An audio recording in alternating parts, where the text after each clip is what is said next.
Hello বন্ধু, তোমরা সবাই কেমন আছো? আশা করি তোমরা সকলে অনেক ভালো আছো, সুস্থ আছো। চলো তাহলে দেরি না করে আজকে ভিডিও শুরু করা যাক।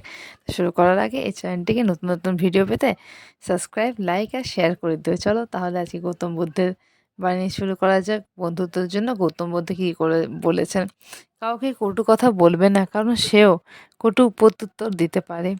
2 নম্বর, উত্তর উত্তম ব্যক্ত বিনিময় তোমার জন্য কষ্টদায়ক হবে, দণ্ডের প্রতিদণ্ড তোমাকেও স্পর্শ করবে। 3 নম্বর, অর্থহীন সহস্র বাক্য অপেক্ষা একটিমাত্র সার্থক বাক্য যা শুনে লোক শান্তি লাভ করে তাই শ্রেয়। মৈত্রীর দ্বারা শত্রুকে জয় করবে, সাধুতার দ্বারা অসাধুকে জয় করবে, ক্ষমার দ্বারা ক্রোধকে জয় করবে ও সত্যের দ্বারা মিথ্যাকে জয় করবে। পরের কৃত ও অকৃত কাজের প্রতি লক্ষ্য না রেখে নিজের কৃত অকৃত কাজের প্রতি লক্ষ্য রাখবে। জগতে শত্রুতার দ্বারা কখনো শত্রু উপশময় হয় না, মিত্রতার দ্বারা শত্রুরা উপশম হয়।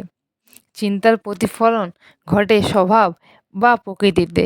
যদি কেউ মন্দ অভিপ্রায় নিয়ে কথা বলে বা কাজ করে, দুঃখ তাকে অনুগমন করে। কেউ যদি সুচিন্তা নিয়ে কথা বলে বা কাজ করে, সুখ তাকে ছায়ার মতো অনুসরণ করে। জগতে মাতা ও পিতা সেরা সুখকর, শ্রবণ ও পণ্ডিতের পরিচর্যা জগতের সুখদায়ক।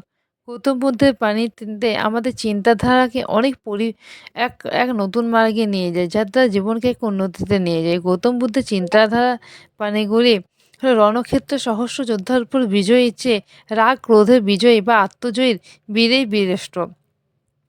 কোনো পাপেই ক্ষুদ্র ও মনে করে না। ক্ষুদ্র ক্ষুদ্র পাপেই জমা হতে হতে মূর্খের পাপের ভাণ্ডার পূর্ণ করে ফেলে। বর্ষাকালে এখানে শীত, গ্রীষ্ম ওখানে বাস করবে মূর্খতা, সেখানেই হয়ে যাবে। নমস্কার বন্ধুরা, ভালো থেকো সকলে।